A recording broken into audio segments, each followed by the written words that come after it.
നമസ്കാരം, സ്ട്രൈക്ക് ടോക്കറാണ്.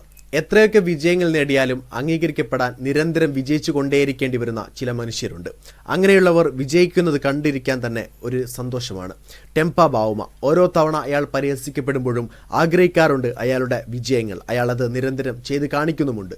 ഫൈനലുകളിൽ മറ്റൊരു ടീമിനുമില്ലാത്ത റെക്കോർഡുള്ള ഓസ്ട്രേലിയയെ പരാജയപ്പെടുത്തിയതും ഇന്ത്യയെ ഇന്ത്യൻ മണ്ണിൽ വെച്ച് ഇന്ത്യൻ ടീമിന് വേണ്ടി നിർമ്മിച്ച പിച്ചിൽ തോൽപ്പിക്കുന്നതുമടക്കം ഈ ടെസ്റ്റിൽ വന്ന ഒരേയൊരു അർദ്ധ സെഞ്ചുറി പുറത്താകാതെ ബാവുമ രണ്ടാം ഇന്നിംഗ്സിൽ നേടിയത് 56 റൺസായിരുന്നത് മാത്രമല്ല ഈ നേട്ടത്തിന് മാറ്റുകൂട്ടുന്നത്.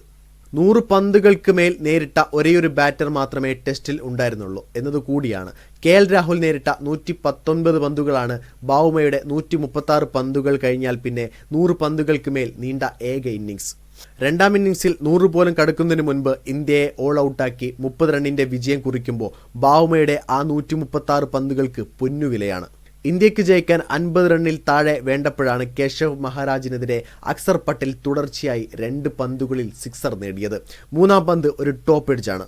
ആകാശത്തോളം ഉയർന്ന പന്ത് എത്ര ഉയർന്നാലും ഒടുവിൽ ഭൂമിയിലേക്ക് തിരികെ വരണമെന്ന നിയമം പാലിച്ച് താഴെ എത്തുമ്പോൾ ബാവുമ അതിൻ്റെ ചുവട്ടിലുണ്ടായിരുന്നു, സുരക്ഷിതമായി തൻ്റെ കൈകളിൽ അത് ഒതുക്കുവാൻ.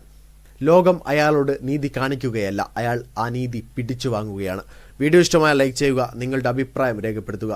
കൂടുതൽ വീഡിയോസുകൾക്കായി ഈ ചാനലോട് തന്നെ സബ്സ്ക്രൈബ് ചെയ്യുക. This is strike talker signing off.